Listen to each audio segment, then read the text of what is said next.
औरंगज़ेब का जीवन काल मुग़ल साम्राज्य के इतिहास में एक ऐसा अध्याय है जो सत्ता, संघर्ष, धार्मिक कट्टरता और सत्ता की लालसा से भरा हुआ है। उसके शासनकाल की कई घटनाएं और उसकी क्रूर नीतियां इतिहास के पन्नों में दर्ज हैं। औरंगज़ेब का जन्म 3 नवंबर 1618 को मालवा के दोहद किले में हुआ। वो शाहजहां और मुमताज़ महल का तीसरा पुत्र था। उसका पूरा नाम मुअज़्ज़म अबू मुज़फ़्फ़र मुहिउद्दीन मोहम्मद औरंगज़ेब आलमगीर था।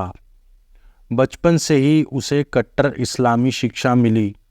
वह अपने बचपन से ही अत्यंत चतुर, क्रूर और सत्ता को हासिल करने का लालची था। औरंगज़ेब ने न केवल अपने भाइयों को हराकर सत्ता पाई, बल्कि अपने पिता शाहजहां को भी सत्ता से बेदखल कर दिया। उसने शाहजहां को आगरा के किले में नज़रबंद कर दिया। 1657 में शाहजहां गंभीर रूप से बीमार पड़ गया। इस अवसर का लाभ उठाकर शाहजहां के चारों पुत्रों दारा शिकोह, शाह शुजा, मुराद बख्श और औरंगज़ेब ने सत्ता प्राप्त करने के लिए आपसी संघर्ष शुरू कर दिया। शाहजहां का बड़ा बेटा दारा शिकोह, जो आध्यात्मिक और धार्मिक दृष्टि से सहिष्णु था और मुग़ल साम्राज्य का उत्तराधिकारी माना जाता था, परंतु औरंगज़ेब ने सत्ता को हासिल करने के लिए पहले तो अपने पिता शाहजहां को कैद करवाया और उसके बाद अपने तीनों भाइयों का सर कलम करके उसको थाली में सजाकर अपने पिता शाहजहां के सामने पेश कर दिया और खुद गद्दी पर बैठ गया, जहां शाहजहां अपने जीवन के अंतिम 8 वर्षों तक कैद रहा। इस दौरान शाहजहां की हालत बहुत ख़राब थी और मुमताज़ महल की याद में ताजमहल को देखते हुए वह अपने जीवन के अंतिम दिन व्यतीत करता रहा। अपने भाइयों और पिता को सत्ता संघर्ष में हराने के बाद औरंगज़ेब ने 1659 में दिल्ली के सिंहासन पर आधिकारिक रूप से बैठने का अधिकार प्राप्त किया। उसने अपने नाम के साथ आलमगीर, जिसका मतलब संसार का विजेता, की उपाधि धारण की और एक इस्लामी शासन स्थापित करने की दिशा में अपने कदम बढ़ाए। उसकी यह नीति मुग़ल साम्राज्य की पुरानी नीति से अलग थी, जो कि धार्मिक सहिष्णुता पर आधारित थी। औरंगज़ेब ने कट्टर सुन्नी इस्लाम का पालन किया और अपने साम्राज्य में शरीयत यानी इस्लामी कानून लागू किया। उसने हिंदुओं पर जजिया कर फिर से लगाया, जिसे अकबर के समय में समाप्त कर दिया गया था। इसके अलावा उसने कई हिंदू मंदिरों को नष्ट करवाया और कई मंदिरों को मस्जिदों में बदलने का आदेश दिया। काशी विश्वनाथ मंदिर और मथुरा के केशव देव मंदिर सहित कई प्रसिद्ध मंदिरों को औरंगज़ेब के आदेश पर तोड़ा गया। उसकी धार्मिक नीतियों ने हिंदू समुदाय में भारी असंतोष पैदा किया और कई हिंदू राजा उसका विद्रोह करने लगे।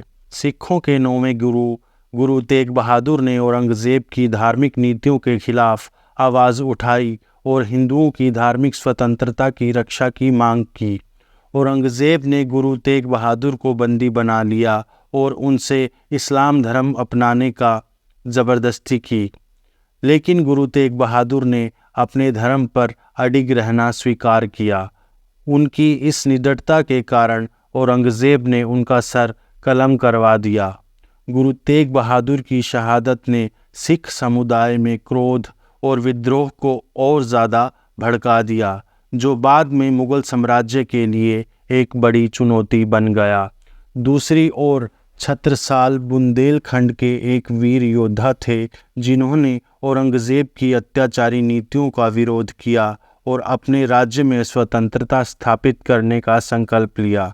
औरंगज़ेब छत्रसाल के बढ़ते प्रभाव से असहज था, क्योंकि छत्रसाल ने मुग़ल सेना को कई बार पराजित किया और बुंदेलखंड में एक स्वतंत्र राज्य की स्थापना की। औरंगज़ेब ने छत्रसाल को हराने में असफल रहा और उसका संघर्ष उसके पतन का एक और कारण बन गया। औरंगज़ेब ने अपने शासनकाल के अंतिम वर्षों में दक्षिण भारत पर भी आक्रमण किया और बीजापुर तथा गोलकुंडा जैसे राज्यों पर विजय प्राप्त की, लेकिन उसकी यह विस्तारवादी नीति उस पर भारी साबित हुई। उसने दक्षिण में मराठों के साथ युद्ध किया, जहां शिवाजी और उसके पुत्र संभाजी महाराज ने उसके साम्राज्य को चुनौती दी। मराठाओं का प्रतिरोध औरंगज़ेब के लिए बहुत मुश्किल साबित हुआ और उसने अपनी सेना की बड़ी ताकत को दक्षिण भारत में झोंकना पड़ा। दक्षिण भारत के युद्धों में लगातार संघर्ष और आर्थिक कमजोरी ने औरंगज़ेब के साम्राज्य को कमज़ोर कर दिया। लंबी लड़ाइयों ने उसके साम्राज्य के वित्तीय संसाधनों को नष्ट कर दिया। 88 वर्ष की आयु में 3 मार्च सन 1707 को औरंगज़ेब की मृत्यु हो गई। उसकी मृत्यु के बाद मुग़ल साम्राज्य बुरी तरह कमज़ोर हो गया और एक सदी के भीतर ही अंग्रेज़ों ने भारत पर नियंत्रण स्थापित कर लिया।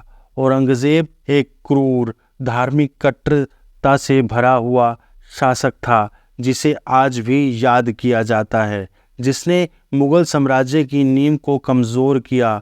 उसकी नीतियों ने साम्राज्य को धार्मिक विभाजन और विद्रोहों से जूझते हुए आखिरकार पतन की ओर धकेल दिया। उसका शासनकाल भारतीय इतिहास में सहिष्णुता और असहिष्णुता के बीच संघर्ष का एक महत्वपूर्ण उदाहरण है।